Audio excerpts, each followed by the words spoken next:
The second season of Apple TV's Severance is here to hopefully pay off all those dangling threads left behind at the end of the first. In case your memory is not all there, here's a reminder of what went down at Lumon Industries.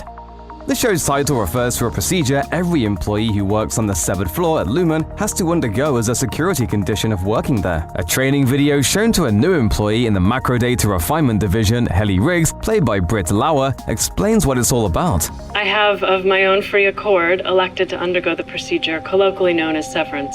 Before that, Helly is incredibly confused. She doesn't even know her own name. That's because severance is a type of surgery where an implant chip is placed inside someone's brain. That implant is activated upon entering Lumon's severed floor, creating two versions of a person, an Innie and an outie. The Innie works at Lumon and only remembers what happens at work. I hate that term, Innie. So infantilizing. The outie is whoever the person is outside of Lumon, with no recollection whatsoever of what happens on the job. The outie we get to know best in Severance Season 1 is that of Helly's boss, Mark Scout, played by Adam Scott. While Innie Mark is on the way up at Lumon, he was just promoted to department chief. His outside life is a mess. A former history professor, he opts to undergo severance and work at Lumon after the death of his wife, Gemma, in a car crash. But the first season ends with Mark appearing to learn that Gemma isn't dead. In fact, he's seen someone who looks just like her quite a bit at work. She's alive! Mark Innie manages to make his way to the outside world thanks to a failsafe called the overtime contingency. He awakens at his brother-in-law's book reading party at the home of his sister, Devon. Mark tells Devon he's his own Innie, and she informs him about Gemma's death. Mark then sees a photo of himself and Gemma and goes into a panic. With his Innie consciousness, he realizes that Gemma looks exactly like Miss Casey, Lumon's wellness counselor. This raises all kinds of questions about whether Gemma and Miss Casey really are the same person, and why Mark was led to believe she was dead. Despite numerous attempts from her co-workers to acclimate her to life at Lumon, Helly's Innie never gets comfortable there. She constantly asks questions about her outer self, which her co-workers obviously can't answer. Do you have a family? You'll never know.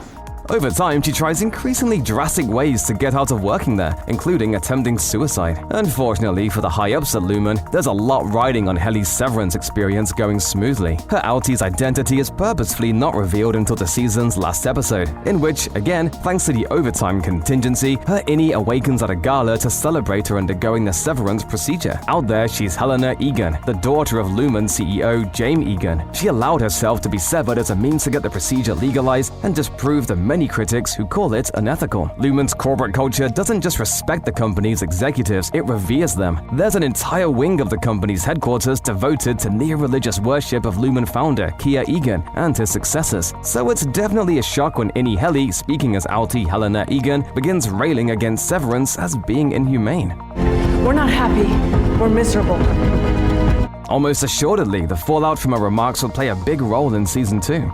The main antagonist of much of the first season of Severance is Patricia Arquette's Harmony Cobell, who is not only the manager of the severed floor at Lumon, but also outie Mark's neighbor, Mrs. Selvig. It's pretty clear from the start that Harmony is not severed. In fact, she almost always seems to be on the clock, keeping tabs on Mark's outie when he's not at the office. Apparently, she went too far though. After spending all season doing the bidding of the mysterious Lumon board, which is only ever heard through a speaker on Harmony's desk or PR rep Natalie, they fire her. The main reason for her removal is an attempted cover-up of Helly's suicide attempt, which the board discovers through surveillance footage. But they also mention her activities as Mrs. Selvig, which includes posing as Devon's lactation consultant. We also know that you've been spending time at the home of Mark Scott's sister. After she's let go, Harmony initially seems to rebel against Lumon. When Mark's outie tells Mrs. Selvig he's thinking of quitting his job, she encourages him. Get away from them, Mark. But then his activated Innie accidentally calls her Ms. Cobell, so she contacts Seth Milchick, the severed floor supervisor, and tells him to shut down the overtime contingency. It seems she's trying to get her job back, or maybe she's been working for Lumon the whole time. Throughout the first season, employees of the macrodata refinement division are often shown working at old-fashioned computer terminals. To the viewer, what they're doing looks like a weird numbers-based game of some sort. In the second episode, Mark explains to Helly that they're grouping lines of code into 5 buckets. Helly doesn't really understand how she's supposed to know what numbers go into what categories, and Mark explains that it's really just a gut feeling, since everything comes already encoded from upstairs. Each category of numbers presents in such an order as to elicit an emotional response in the refiner. There's a ton of pressure from management for the team to hit productivity quotas, and the team is sometimes given rewards in the form of little chachis or odd dance parties for meeting them. Punishments for missing them or otherwise breaking the rules include being sent to the break room, which is essentially a psychological torture chamber. Yet the team never really has any idea what purpose the work they do day to day serves. Maybe it's nothing but a test of their severed brains. The other department we get to see a bit, the optics and design division, has at least a little more of a clear purpose. It's there to catalog and display the building's art, most of which depicts Kia Egan and other key figures in company history.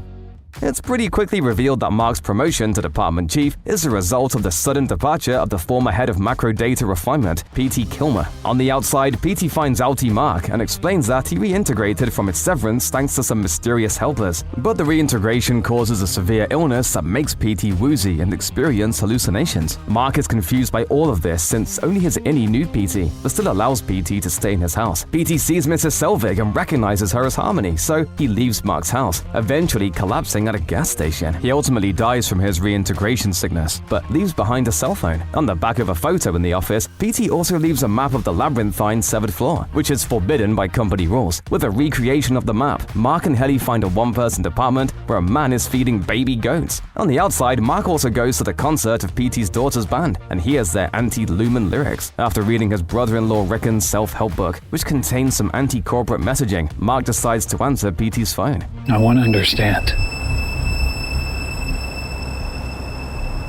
Can you meet me now? The caller on the other end of Petey's cell phone is Reghabi, a former Lumon surgeon who is revealed to be the person who performed the severance procedure on Mark and reintegrated Petey. Outie Mark goes to meet her at the university where he used to teach. She tries to convince him to undo his severance, but they're quickly interrupted by Lumon's severed floor head of security, Doug Grainer. Before he can do much though, Reghabi kills Grainer with a baseball bat. She takes his access card and gives it to Mark, telling him to give it to his Innie. She takes back Petey's phone and tells Mark to go home, marking the entirety of her time on screen in the first season. Surely though, Reghabi is set to be a key figure in the second season. Not only does she make clear that she's the only person with the ability and willingness to reintegrate people who have been severed, but Lumon's definitely going to be on the lookout for the person who killed their head of security and stole his keycard.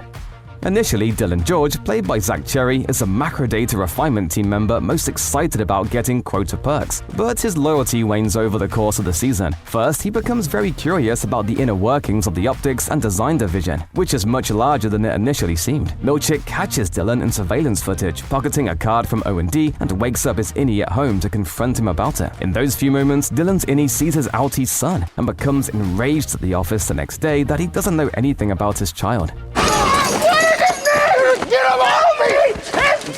Dylan tells the rest of the team about the overtime contingency. With this knowledge, Mark uses Grainer's keycard to access the security office. After learning that the overtime contingency requires that 2 switches be held down simultaneously, Dylan volunteers to stay behind, while the rest of the team's Innies operate on the outside. After getting the tip from Harmony, Milchick runs to the security office and stops him. Consequences for Dylan are sure to follow.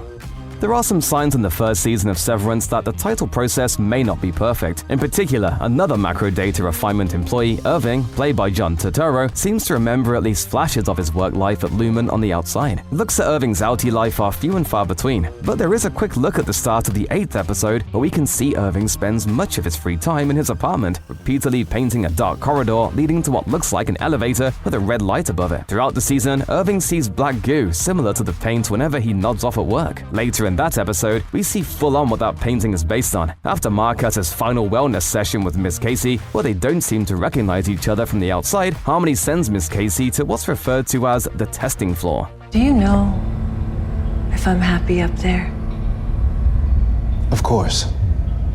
You do all sorts of wonderful things. The hallway Miss Casey walks down looks nearly identical to the one in Irving's paintings. It seems clear he's been here before and his outie has at least some memory of it. In another example, Innie Mark makes a sculpture of the tree his outie visited after Gemma's funeral. It seems Severance can't quite get rid of memories expressed through art.